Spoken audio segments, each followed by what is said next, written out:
Hi guys, ito ang lulutuin natin ngayon, ang steamed tilapia with butter. Ayan guys, tara.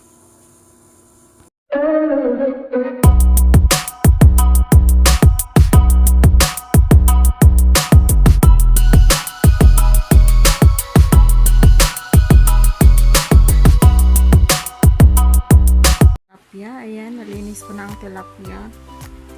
Nalinis ko na siya. Lagyan na natin ng tomato para masarap yung ating steam, and then yung ating onion. Sarap nitong onion, mas masarap kapag marami. Yan, ginger. Konting ginger lang. Yan. Lagyan natin ng pepper powder. Ipura natin ito. At lagyan natin ng butter. Lagyan natin ng butter. Melted na masyado yung butter ko.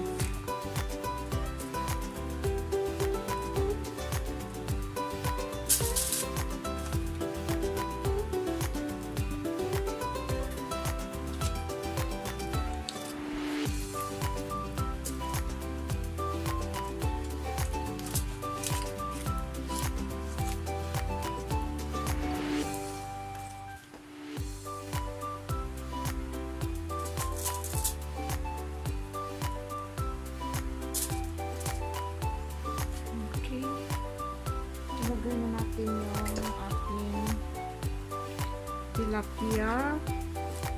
Yan. Lagyan na natin din sa ibabaw ng kamatis. Tomato.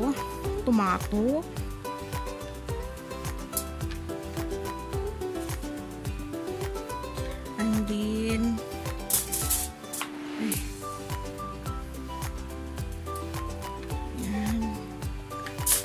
sa ibabaw.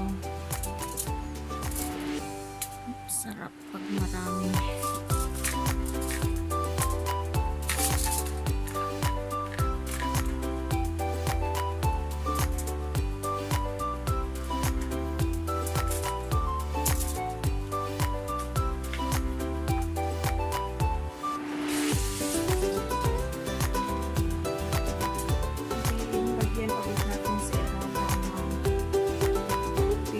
Powder or foaming powder.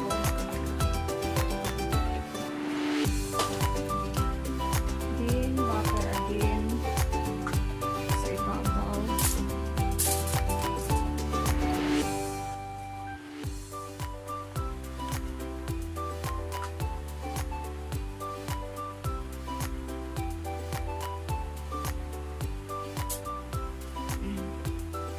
Tutunaw din yan.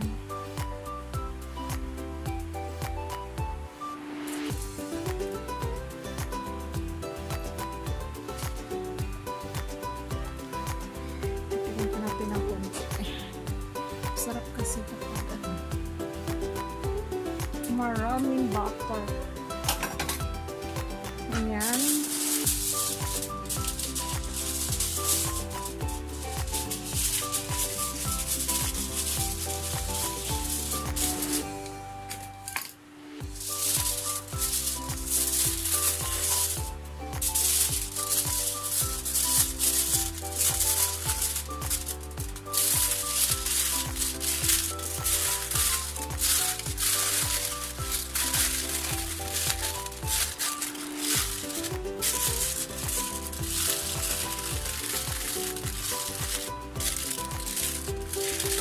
My God.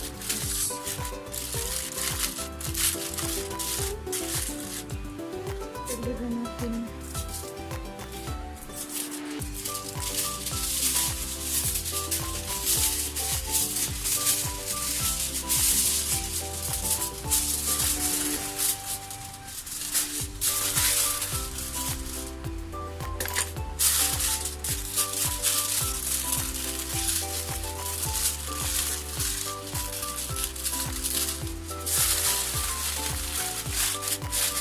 i-steam natin siya ng 20 minutes.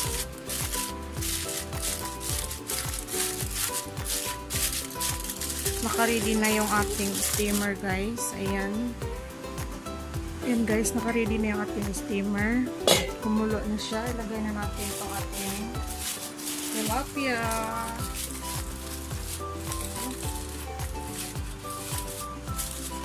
Ayan. Kala ko hindi ka siya. Ayan. Takpan na natin. At antayin natin na mag 20 minutes. After 20 minutes, ayan, guys. Tayo na natin ang apoy. At magtikim portion na tayo. Okay, guys. See you later sa tikim portion. Hi, guys. Luto na yung ating steamed tilapia. Ayan, guys. Yummers. Ayan. Kain na tayo. Tikim portion. Hi, guys. Welcome back to me, TV&Cooking. Kain na tayo, guys. Luto na yung aking nilutong steamed tilapia. Ayan. Ayan. May sabaw siya, guys. Ayan. Sa butter. Dahil may butter siya. Ayan, oh. Hindi masyado magkita. Ayan, guys. Kain na tayo. Tikman natin kung gaano kasarap yung aking steamed tilapia na may butter.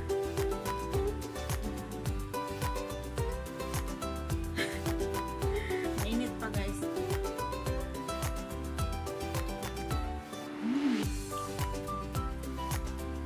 Grabe, ang sarap. Nalasahan ko talaga yung butter. Sarap. Grabe, ang sarap, guys. Sobrang sarap.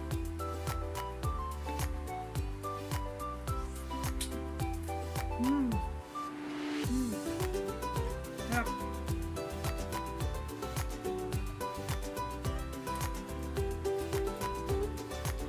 Try nyo lutuin, guys, steamed tilapia. Napakasarap. Okay, guys, kami ay kakain na. Hindi ko na lang ipapakita yung kumakain kami kasi meron akong kasama, guys.